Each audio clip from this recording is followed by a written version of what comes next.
Okay. So I've been going to work and working through the trauma of this fire, very quietly, very diligently, taking my breaks and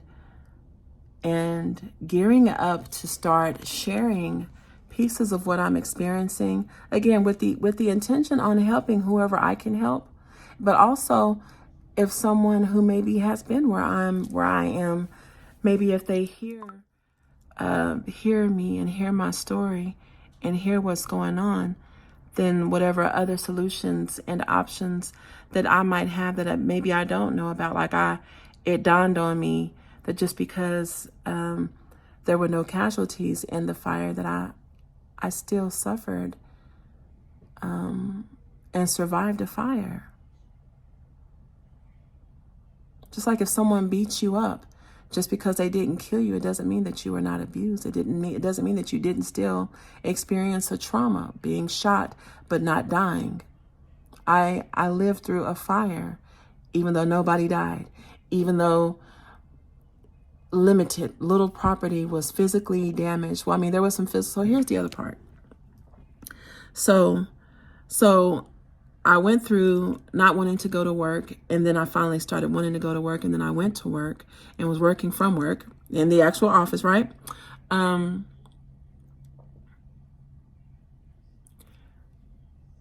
when I would go home, I was just stuck at my desk. I was sitting at this desk.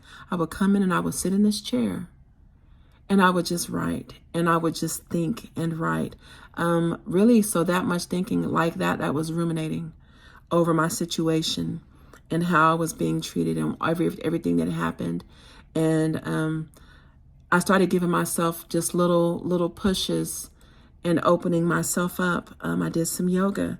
I lost some weight. I started walking around the neighborhood where I live at, and it's a beautiful neighborhood. I've lived there for years and only just started walking around that thing since the fire, consciously a couple of times a week, and man, just trying to make it and trying to really overcome it and get it out of my system. And some of that stress started to kind of escalate and elevate. That I began to feel like, so what happened is that the contractors finally came out after they come out and did all their estimates and all that, right, to actually rip up that carpet and to replace it and to do whatever spot painting. They had to paint some stuff, actually. I mean, just to get all that stuff taken care of has been super hard. And so I decided that I wanted to move out of that apartment into a new apartment, and my lease was up. The lease was up as of February or March. So I figured I would move. And here's another part of my situation that nobody knows anything about. Because of the smoke and the amount of smoke that we had in my apartment because of the fire, all of my clothes are ruined. All of my clothes are ruined. My shoes smelled like smoke. My furniture reeks of smoke. My bras and panties. Like it's all the books on the shelves in that apartment, they reek of smoke. And so I wanted to be out of that place so bad. I was like, I can just give myself, like in this apartment, I've got divorced. He was only there for 4 months, but then we got divorced. I mean, he left, and then like a year after he left, and we finally got divorced. And then the transitioning, trying to help transition my children out of the house, they're 24 as of March. But the twins, the boy and girl twin, Leah and Leo, they're things that they're experiencing, people coming over, stealing from me. uh, the stuff at my job that I've been fighting, the COVID experiment or experience. I didn't mean to say experiment. The COVID experience, my experience with COVID. And then the fire. I'm sorry, the losing the job of the fire and then losing the second job that I got. The second full time. I was loving that money.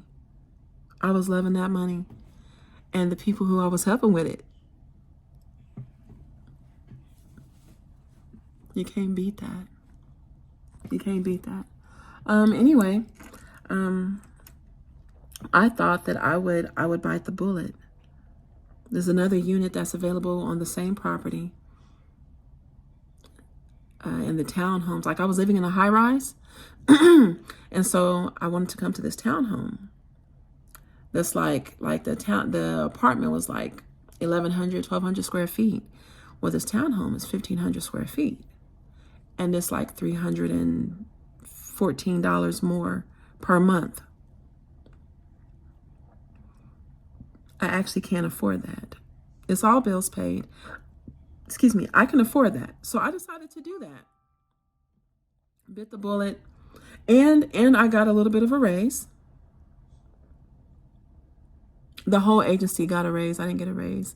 Like I'm extra special. Everyone got a raise because we're all special. So, we all deserve it. And we do. I thought I could move out of this apartment and move into this new apartment, right? And I did that. I didn't anticipate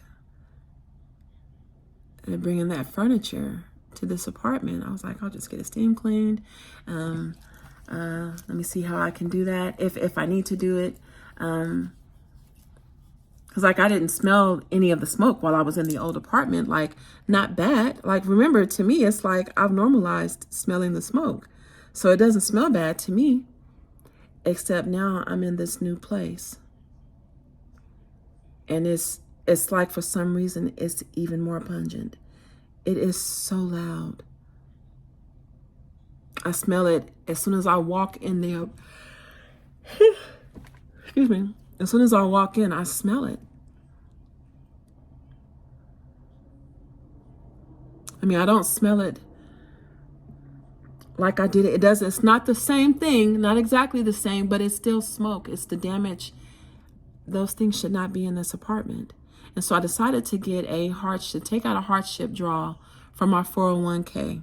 Instead of going in and applying for a loan, because I want to get a house. I want to get my first house in the next couple of years. I keep saying couple of years, but the plan was before that fire, that was supposed to be my last apartment.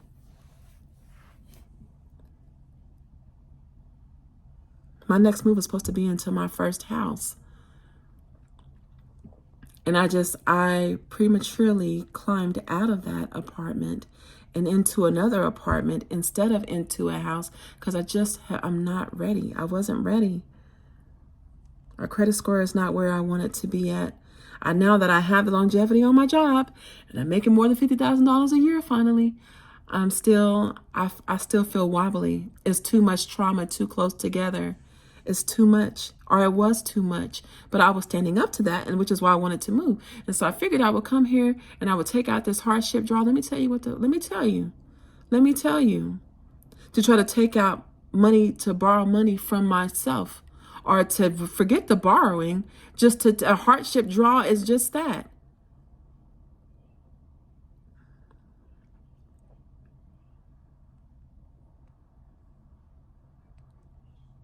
Not empower. That's who is holding our 401 investments. Not them. What was required that I'm having a really hard time with is from my employer. It's a 12-page document. The part that my employer has added their request in is on page 7 of 12. Starts on page 7 of what they request, what they require. They want the last 2 years of tax returns. They wanted my last 2 months worth of pay statements. Although they have access to it, it's right there in their system for them to see. They wanted that. They wanted an itemized account of what was lost and what is needing to be replaced. My thing is, like, if I had that information, right? If I had insurance, I wouldn't need to take out a hardship draw from myself.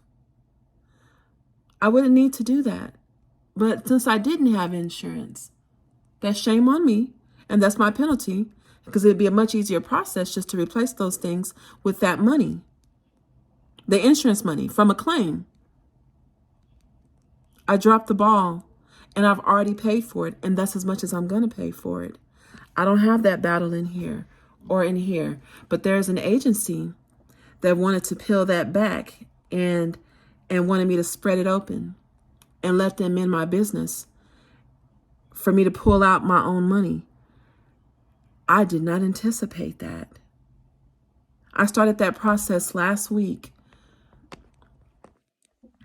I actually started that process on last Saturday or Sunday when I went on to the Empower website and logged into my portal and started the application. I thought on last Monday, just in case this turns out to be some worst case scenario, hand-holdy ass, call us, because we're telling you to call us, right? Call us, and we are probably going to put you on a death hold, where you'll be on hold. If you're on a 4-hour call with us, a good 3 hours and 40 minutes of it was spent on hold. I was like, in case it's one of those, I want to be able to devote my full amount of time to that. I don't want any distractions. There's no way that I can be the supervisor. I'm sorry, the team lead, acting supervisor of the commercial part of our team, the commercial micro unit. There's no way I can be that and answer the questions that I answer and work the escalations that I work, escalate the things that I escalate, and communicate with the people that I communicate all day while being on hold and hoping that someone hasn't grabbed my attention while I am asking about this. Like, I feel my breathing increasing right fucking now, and I hate it. I hate it because it's sensitive. It's a sensitive topic, and the thing that makes it so much more sensitive is seeing others' lack of sensitivity and sensibility about it. It should be as simple as me telling my employer, sharing with my team, I'm having some residual traumas, some issues, some private issues that I need to take care of, and I need to be excused from work. And this is a crucial time. Our people are being trained. We're getting special trainings. We just did the 5 Voices training. There are several. I mean, we are a growing agency. We are one of the youngest agencies in our state, and I'm passionate about what we do, about where we are, how I contribute to it as well. I'm passionate about that, and the fact that my performance is being hindered by my private life and this trauma that I'm experiencing, I really am sorry about that. I really am sorry about it. For the people who don't know, it may appear that I am aloof. You're not fucking mistaken. I told our boss that I'm not fit for work. I told them I needed some time. Even if it turned out to be unpaid, leave without pay, despite all the fucking hours that I got. Like, I'm breaking the fuck down over here. It's the trauma of a fire. Just because I didn't get beat up, I don't have a bunch of black eyes and shit running around, that you can't see my pain, you can't see my trauma. The shit is there. It's there, and I told them. So to all of the naysayers, let me tell you one of the rumors I heard about myself, right? I'm not fit to do my job. I'm not cut out for it. I'm not a leader. People are thinking that you're not doing your job and other people are picking up your slack. And I'm like, that's a crock of shit.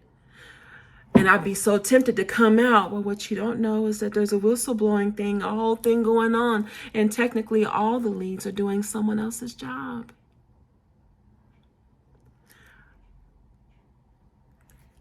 All the leads are doing someone else, because it's because, like, on one hand, I shouldn't have to explain shit because it's none of your business. But on the other hand, it's like, well, you know what?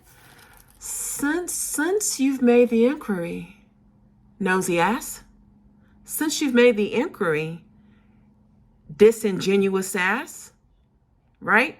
Since you're in my business because you want the job so bad, you don't have shit else to talk about, right? That's the part that you didn't know. Well, and here's the thing. They do know, because every time someone comes up to me and acts like, not what they act like, when they come up to me sharing, hey, I don't know if you know, but people are saying this. And they asked me what I thought about, and Tanika, I ain't got nothing against you. I think you do good work for us. And I just know that none of what they're saying matches what you've shown us over all of these years, all of this time. In the middle of people spreading rumors and gossiping are people who can actually attest to my character. You see how I handled you. You've seen how I've handled others.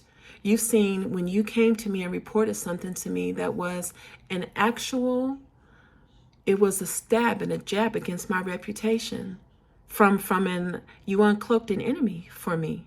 You showed me that someone who I thought was a trusted ally on this team, a trusted, I won't say necessarily a friend, but I did consider a couple of these people friends, which my ex-husband told me not to ever fucking think that, working for state or government, that nobody is your friend, and he wasn't wrong. He was not wrong about that. To have to try to show face while I am living it through a real trauma. I'm dragging myself to this place every day because I have mouths to feed, including my own. Because I don't want to leave the team hanging, and I don't. It is not anyone's business how I do what I do, because I am still there, and I'm not just barely still there either. I am there, and I am confident in my position. I'm strong in what I do. I'm proud of what I bring and what I know that I'm bringing. The intention, the shit that I want to do, that my wrists, like their wrists, like a lot of our wrists, are bound. Even the people that they're starting to see it for themselves. I've learned that people that you're just a fucking hater because you are a hater. And because of that, I have not felt the need to explain shit of myself to anyone there. For those that don't know. For those that don't know. But just so you know now, it's other shit going on that you don't know about, that was none of your business to know, that may or may not answer your questions, that may or may not soothe some of your reservations that you have about me that I don't give a shit about, right? I resent that part of this experience, because it's like it's not anyone's job necessarily to look for hurt and traumas in others. But I will say, it would have been nice to have some benefit of the doubt, and maybe at least the inquiry. Tanika, is something going on that I can help you with? Tanika, I noticed that you are a bit withdrawn. Tanika, I noticed that when you get a supervisor call, where you used to call back the same day without question, there are a couple of days, like, we can't let them go past 48 hours. It's not just the anxiety that I'm standing up to. It's knowing that this call slipped into a supervisor, like that situation where it escalated like that, over something that was completely out of my specialist's hand. The representative, their hands were tied. These are legislative questions. This is not a call center question for my staff or for me. This is a legislative question. This is your rejection dispute is a legislative inquiry. That's who it's actually for. And that oftentimes our staff are not given for legal purposes. There is some verbiage that we just do not have to answer a question over the phone in the hotspot. Other agencies have the luxury of inboxes. You can email that shit and someone will respond to you. But you're calling a call center staff that have not they have not been trained in that legal tongue to navigate some of these conversations with you. Now, when I come to the phone, I don't come to the phone to argue and spar back and forth with you. I'm coming to bring a degree of understanding. I can answer some of your questions. I can direct you to the specific page and paragraph and item number. I can give you that to give you some clarity, but I'm really good about not interpreting this shit, except for when my anxiety is out of control like it is, and I haven't reached the resolution to remedy it in the absence of the medications. This was reported to my job when I went out for FMLA paperwork that I feel like I shouldn't even had to fucking get. My physician was more concerned with teaching me a lesson and trusting her and taking medication. I know that the physicians get money when you prescribe specific medications, and if you prescribe a certain amount of these medications in a weekly, quarterly, or annual basis, you know, those kickbacks, that shit is real, and I know about that. But not all of your patients are those hand-holdy ass, run to the hospital, hypochondriac ass over every little thing. Not all of us are doing that. So now that I'm here, the things, I won't say that I'd overcome the trauma from the fire. I won't say that. But that I've been here trying to navigate through, tiptoeing through this minefield of triggers in this application, just asking for my information, and the fact that I'm having to divulge so much unnecessary fucking information for help that I desperately need. I don't know how much longer I can live in this place smelling this shit. And guess what? Here's another juicy morsel, right? Along with me telling people why I'm not doing someone else's job. They didn't realize that. Oh, just to tap on that real quick. And you want to know how to investigate this?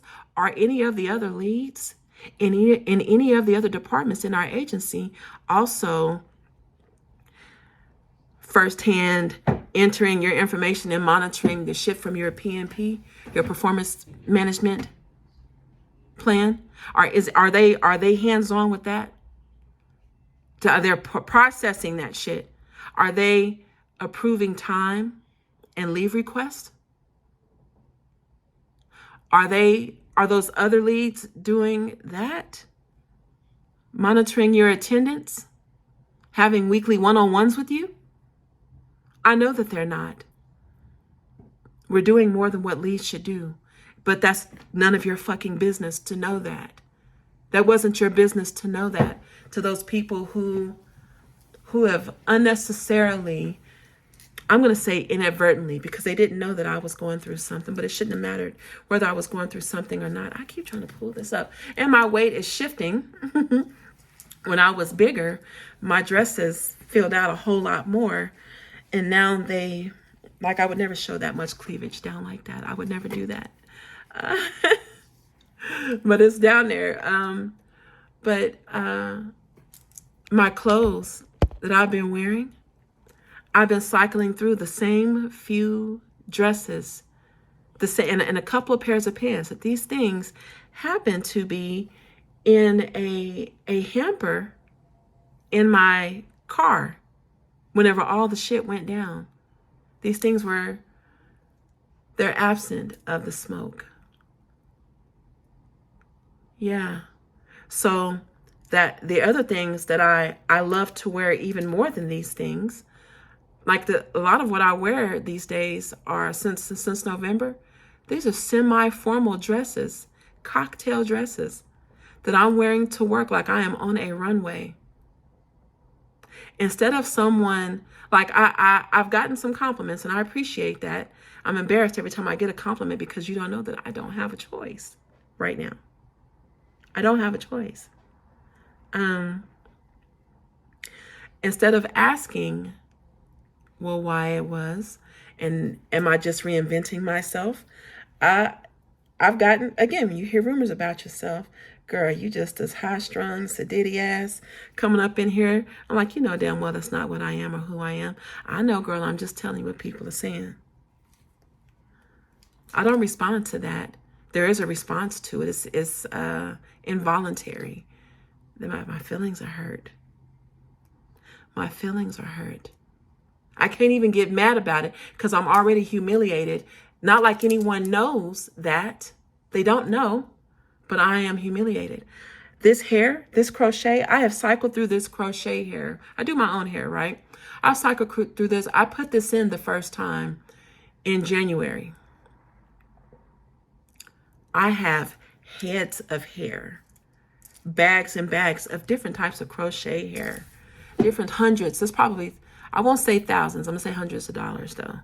And wigs that my daughters have gotten me. I bought myself a couple of wigs that I've never worn. One raggedy wig that I love to wear. It's a headband wig. Oh my God. I love it. It reeks of smoke. I smell it. I can't wear it. So this is the only type of hair that I've put in since then. I haven't used any other. I haven't worn my natural out. Again, I'm still self-conscious about my loss right here from that anti-anxiety medicine.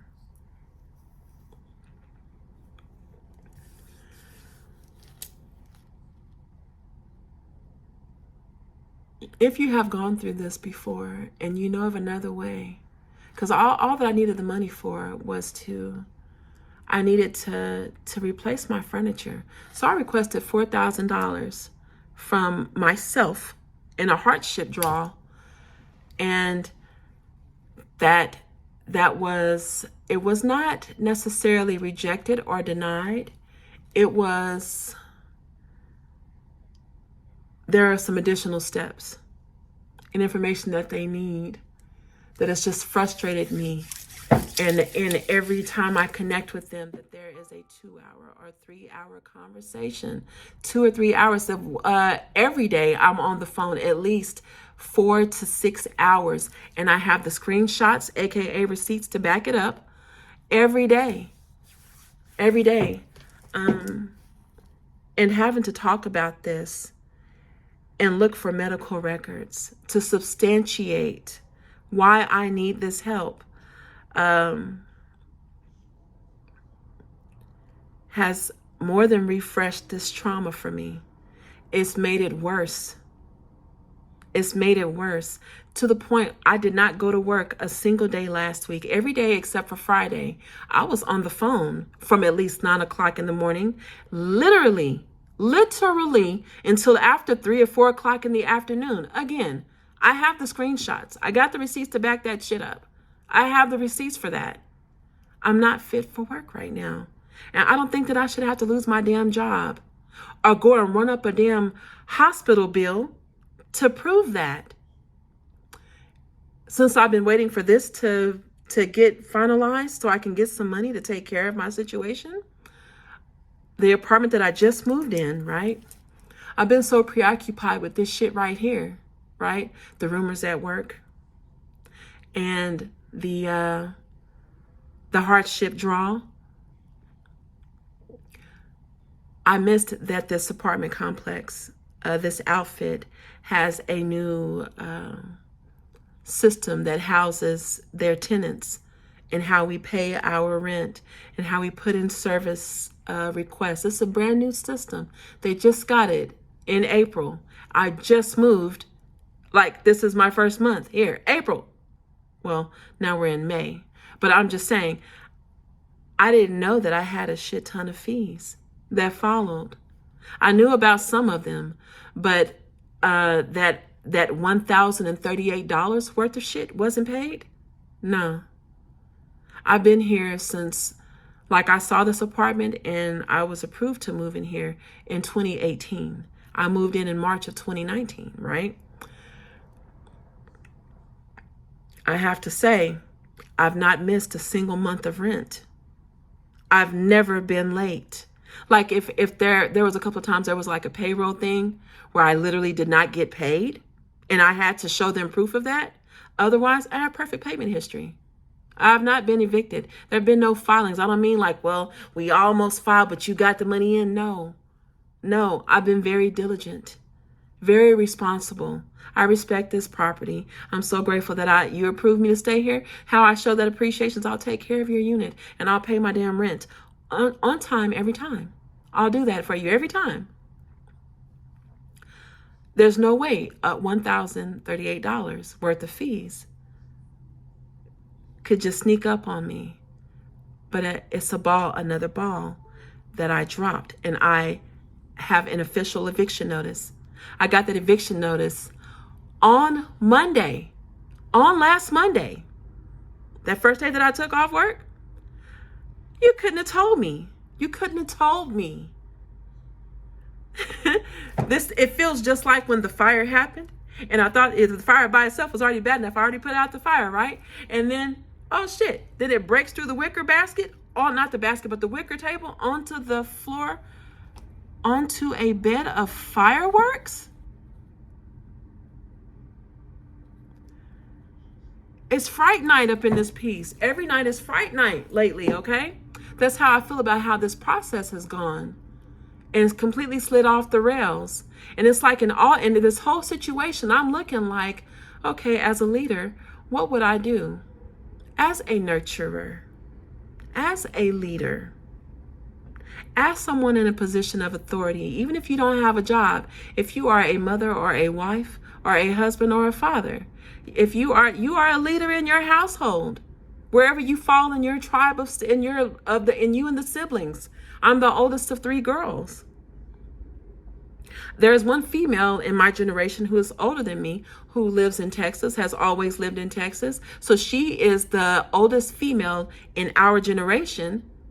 I'm the oldest female in our generation living in this state. There's a lot of responsibility that I just naturally have because of that. Okay? So when I think about how I respond to, or how a leader should respond to any part of any of my situation, from the physician to my own supervisor and manager, to the other leads who work underneath me, who your words to other specialists and to each other ricochet around our organization. And I'll never come back to this statement. Just know that I see you.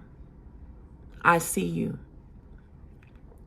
Every hidden enemy that I had and didn't even know, right? Because apparently, if you are too nice, if you come to work too fucking happy, you say hi to too many people,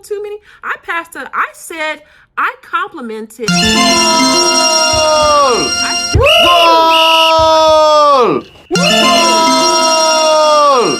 But I've not seen anyone have that haircut. But it didn't completely revamp their whole look. I mean, any haircut does. But it's the haircut where it could be like a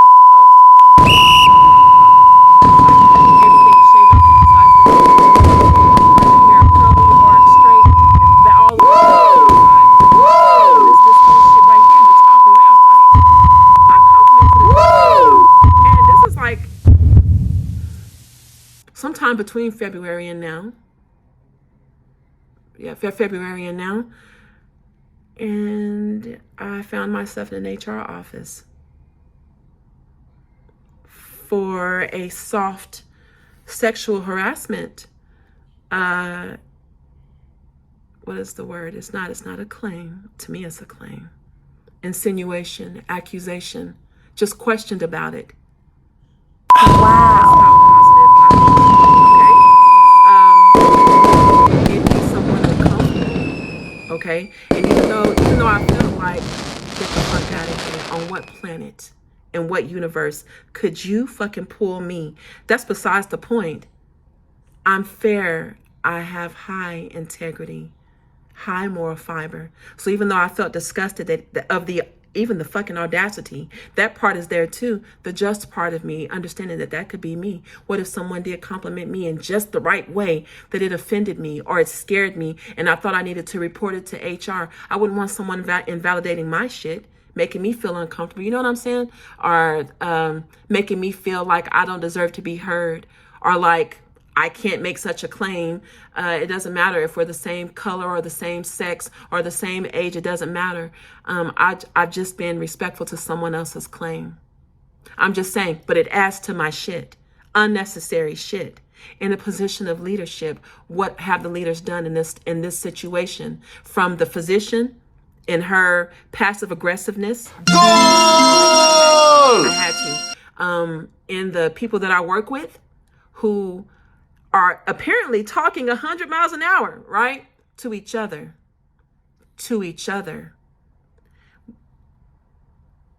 Anyone that had leadership in their repertoire, right? Those people have shown themselves. From the very oldest to the very youngest, the people that stepped up to me and said, you know what, Tanika? It seems like you're going through something. Is there anything that I can do to help? Or you know what, Tanika? Girl, let me tell you, I don't know what's going on, but if I may, dear Heavenly Father, we come to you now in the most humblest way that we know how, Lord, first giving you thanks. Lord, just showing you gratitude in the precious name of Jesus. I've had those people that stepped up out of nowhere. I've had people that approach me that just put crystals in my hand. This is at work and outside of work. They don't know shit about me. They know nothing about me. Just their observation of my disposition. Let me see if I can do this. Yeah, you're beautiful. You have this big smile on your face. I see your tears. I see what you got going on, and you don't have to. You're not alone. You don't have to go through it alone. This black tourmaline, citrine, this amethyst. I'm wearing a giant amethyst. This will give it to you. The leaders have stepped up, and I acknowledge them fully. But they're sitting there in a place, in a, what is it called? In a carnival, the room of mirrors, where you see yourself and you see what you think are reflections of yourself, right? But there are many frauds in the room. The leaders in the organization that I work for, I know that no work has been done, or there's another fucking ulterior motive. I asked you a question. I told you that I felt like someone is dumped their responsibilities on me, gave me their duties, rewrote my job description many times, more than 7 or 8 times. It's documented. I put down more than 10 or 11. That is not a fucking exaggeration. Getting shit off of their plate, putting it on my plate. You know what? I know what that means. All of the eyes, all of the hands that had to come across my job description to sign off for my job, for someone else's duties to be written into my job description, that touches many eyes. Not just my boss, but my boss's boss, and maybe my boss's boss, which would be one of the directors or chiefs in our organization, plus several people in HR, not just one person. These are panels of people doing this. So when I asked the question, right, because I'm reluctant to do all of my lead tasks, which there's a lot to do there, and the supervisor tasks, right? But I do them. But because that's too much, that's a double, that's 2 hats. And any one of those hats is already overwhelming. But to have 2 of them, right? I courageously stay in that position. I won't say I stepped to it because I was already there. You dumped your shit on me. So I'll stay there. And I will do the very best that I can. And whatever balls are dropped, let them fucking fall where they may. But the part of the supervisor job, holding those weekly one-on-ones that I know other leads are not doing, that part of more closely monitoring attendance, past the punch in and punch out. Past not just a punch in and punch out, because we don't even have like a chrono system to even monitor that. These people are sending in and out emails, not emails, but logging it in Teams, right? It's like, what other leads in what other departments have leads functioning as supervisors? What other departments are being run like that in our agency? Because that I can see in our agency, the supervisors do supervisor shit. They have the official title as state employees as coordinator. And then directly above that supervisor would be at least an assistant manager. That's past a coordinator, right? It's an assistant manager, and then a manager, and then maybe a director, and then some other shit, right? So this is no one else is doing this in our agency. We are, in my department. And I've been passionately objecting about that. And when I got tired of objecting, I'm like, I'm not going to fight you. I'm just going to do what I can, the best that I can do. And when you try to drag me into an office to talk about any one of these balls that are not mine, that have been dropped, I don't give a shit about the raise that you gave us. I don't care about that, because you may have corrected that salary, but you did not correct those duties or that title. And it matters. It matters to me. If I were clout or title happy chasing, if I were like that, I would never have been here. I would have been gone the day you tried that shit. But because I have been trying to actually help. I didn't take that feedback like, okay, I'm just not good enough to be that. No, you tell me that, you know what? I would have made you the supervisor if you had done X, Y, and Z. Even though I disagree with what you said. Well, I think I've been doing X, Y, and Z. And the parts of X, Y, and Z that I wasn't doing, here, let me go ahead and just do that. But you giving it to me now is not going to change the fact that I've done it for so long without the title, without the pay. These are things that are running around my head as this trauma is steadily blooming and unfolding. I need help. I need help with dealing with this trauma of the fire. And I think that I actually was doing really good, because I accept and I understand that just because no one died, I suffered because of it. I survived. I am surviving that trauma. I'm not going to invalidate myself. I don't even know how to ask what I am asking. Does anyone know what are the resources? I don't need to open up a GoFundMe page, because there are people that have lost their entire home. You lost your mom and your dad. You lost all the kids in a tornado, in a fire, in a flood, in a homicide. You lost them to depression. There are people that are to the point where there is no breadwinner in their homes. There is no one to pay the rent or the mortgage or the car notes or buy the food or take you to the food pantry. There are people that are suffering way more than I am. So no, I'm not going to open up a GoFundMe page for some shit. My ship is not completely sunk. I am still very much alive in the water. I am alive here.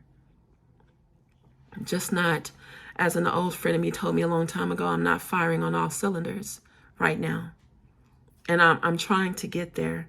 I don't see how I'm going to do it. I know that I'm not fit to go to work tomorrow. I have not gone to the doctor because I'm disgusted with her. I'm probably going to go to another physician. But they cost co-pays that I don't have.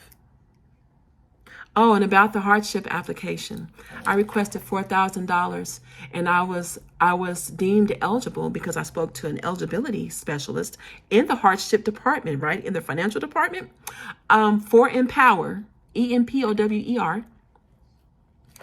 I spoke to someone who qualified me and said that I did qualify for a hardship draw, and sent me the application. Now, I couldn't have had that application except for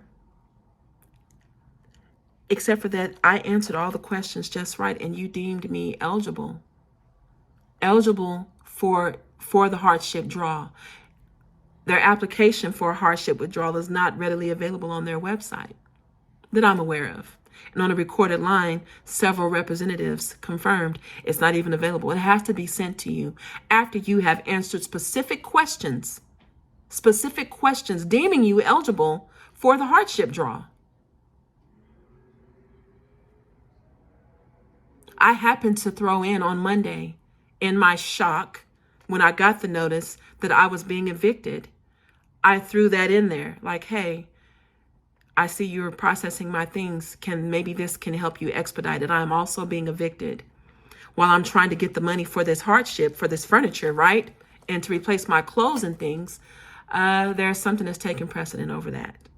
This eviction definitely has priority because these are fees that I didn't know. I don't go onto my portal to check the amount that I owe for rent. It's not a bank account that maybe some transactions can come through. I know how much my rent is.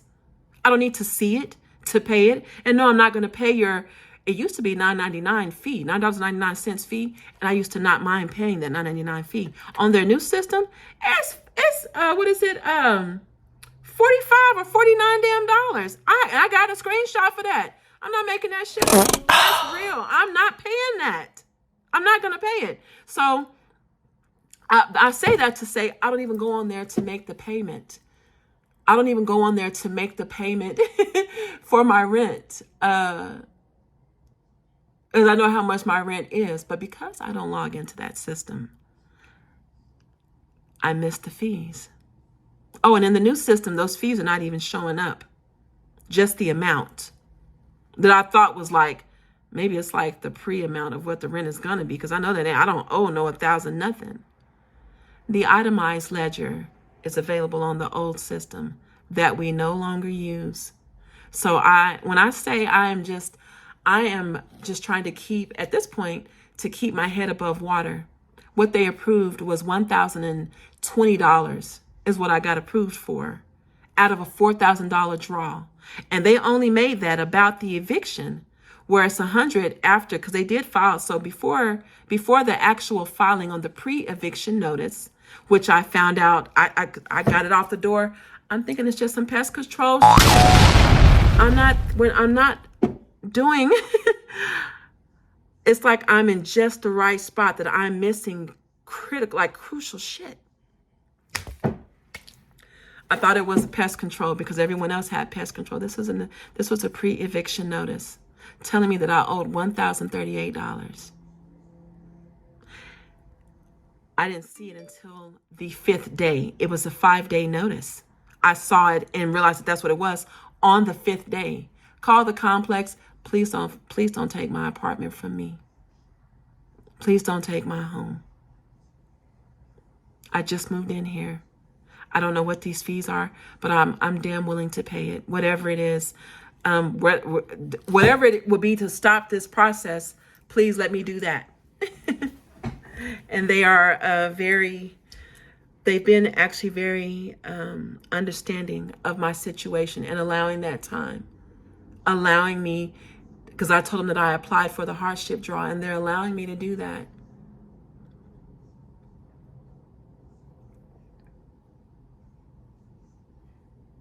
I do not have a spirit of fear, although this is a very scary situation for me.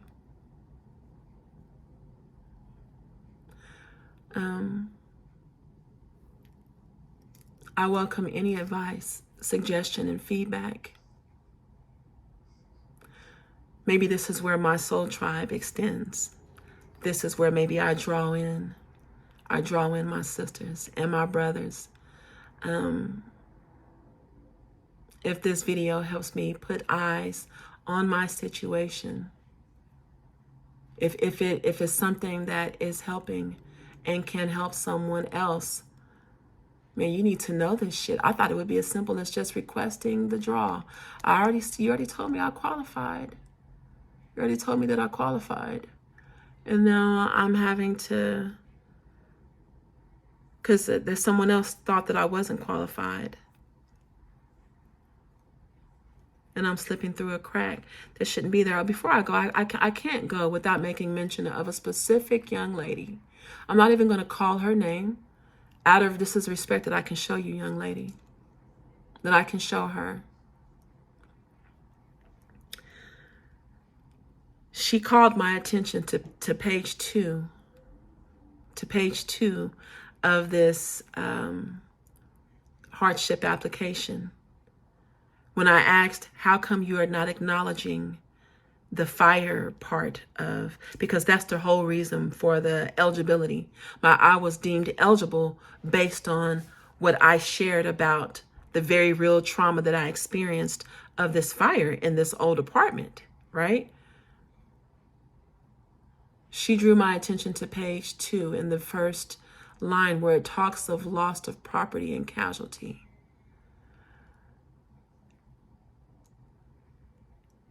and possibly foreclosure. But that basically this part of eligibility is specific to homeowners and not those of us that rent. It wouldn't matter if I rented an apartment, a house, or a trailer, not tractor, but a trailer, or if I had a tent. Wherever my bed is and my clothing are and my shoes and the towel, my linens that I lay on that bed, wherever they are, if that place goes up in smoke or literally is engulfed in smoke and I can no longer utilize those things, I think that's a hardship. And I think that if this institution that houses my 401 investment can take my money and hold my money, which adds to their overall value, but you can take my money the same way you take the owner's money, the home buyer's money. You're housing their 401 investment also. Yet because of that, because they own their home and I don't, then they qualify for a hardship draw based on the loss of that property. Like a part of that I get, but the more common sense part of it, this is the legal language that's not evident on this document. I was trying to respectfully and professionally articulate this to this young lady. Like, I'm just asking if there's a supervisor or manager that you can escalate my inquiry to, because maybe is it possible that you could be misinterpreting that a little bit? Because based on what you said, and this is her cutting me off with, I mean, she was crass as hell, nonchalant, very dismissive of me, sometimes a little as a matter of fact. And I'm just like, you're talking to someone who I'm just conscious enough that I know better than that. And I told her, this is a whole nother conversation for someone else entirely. You know what I'm saying? Someone that maybe actually writes your policy and procedures. The verbiage that I'm looking at, whoever is in your legal team, because that is a pretty big fucking margin, a pretty big crack for a lot of consumers to slip through. A lot of tax paying 401 as contributing as people to slip through, where your agency is not acknowledging those red zones, red lines, where it pertains to buying real estate and owning real estate. There are a lot of us that fall outside of the verbiage that you are quoting and standing on with your little puny chest sticking out. There are a lot of you, you're excluding a lot of us that fall on the outside of this policy then. And maybe I need to reassess who is housing my 401 investment. Because I know who Merrill Lynch is. I know who, what's the other one? Fitch, what's his name? Affleck. I know who Fidelity is. I know who New York Life is. It's not just about insurance, life insurance, but is it them with the 401k? My point is that there are other money houses. Yours is not the only one. And if that's how you're going to treat me, okay, as I definitely feel not necessarily attacked, but because it's a type of attack if you are excluded from a protection that's supposed to be there. You're paying into a system, into a program or a process or a product, right, that's supposed to protect you, and I am not. And I kind of am sideways being shamed because of that. You know, you're talking to someone. I have never owned a home as big as my mother's and father's family is. And though everyone has their own struggle, right? Our specific tribe, me, my mom and sisters, and my father and my children, we have never owned a home. We have never lived other than someone else's house. We lived in other people's houses, like my grandmother, two of my aunts. I'm sorry, three of my aunts, one of my uncles that I can think of. And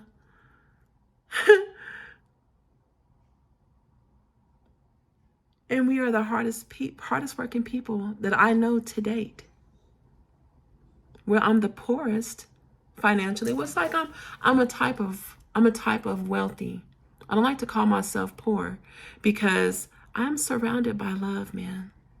Love, and I mean genuine support from my mother, my father, my sisters, both of them, all three of my children. I have 2 daughters and a son. My nephews, 2 boys, one of my sister's children. The world is a lot bigger than us, but it's as big as us, for us, when it comes to love and encouragement and respect and integrity and honesty and empathy and patience. All things love. Understanding. I can't put patience out there enough. Forgiveness. It's funny. Like people look at me and they think that they know me. I've been told that I'm bougie. I've been called a pick-me. I just learned this at the same time that I was called it. I learned right after that what that even meant. I'm like, damn, you're shaming bitches for being good girls? The good girl is being shamed now? What the fuck? Like, is this real? Is this real? But I mean, in some spiritual texts, it reads that this is actually Satan's world, who and whatever that even means. For those of you that believe in the literal pitchfork and red-skinned, fanged, horned, ponytail devil, and those who know the devil and the many other the various faces of this devil, that everyone has a different definition of this devil. So that's a whole nother topic, a whole nother video. But I'm just saying. Actually, I'm gonna not say. I'm gonna stop right there. I have recorded this video so many times and I just deleted. I haven't yet. If I stop it right now, I will be under an hour. 4 other times I've chopped and screwed and it still went over an hour. I think all that matters is that I actually get it out, and maybe I will break it up and I will make it and turn it into segments, and maybe I won't. Because what matters is the message. I hope that you can overlook the language. I don't curse all the time. I don't chew gum all the time either. I don't yelp and scream all the time. I will say it's been very excruciating going this long without speaking in baby voice at all, because I do often speak in baby voice, and it's hurting me that I can't right now. That I'm not, because I really want you to hear the message. That's about as much more effort as I'm willing to put into the editing part and development part of this video. So, like just now, I was going to get up and stand up and go back into a place that has a better background. I'm not going to do that. You'll see my improvement gradually. So this is my first video that I'm uploading that is of this length and is of this depth. I'll let this raw.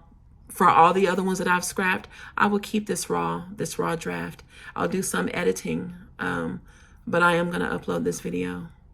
And I hope that I am received well, and I hope that I am met well with the same love and the same vibration.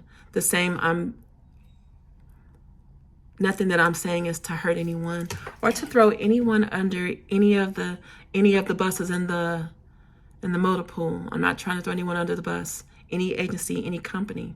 What I'm talking about, what I'm sharing is how I've responded. I give a lot of patience and a lot of empathy to every situation and every person for how they move. That's not changing that. I'm still slipping through a very big crack that I would really very much like not to. At the end of it, I thought, if I lose this apartment, I still have a job that pays more than $50,000 a year. I still have a car that I absolutely love that I just got. I didn't just get it. I got it right before the fire in August of last year.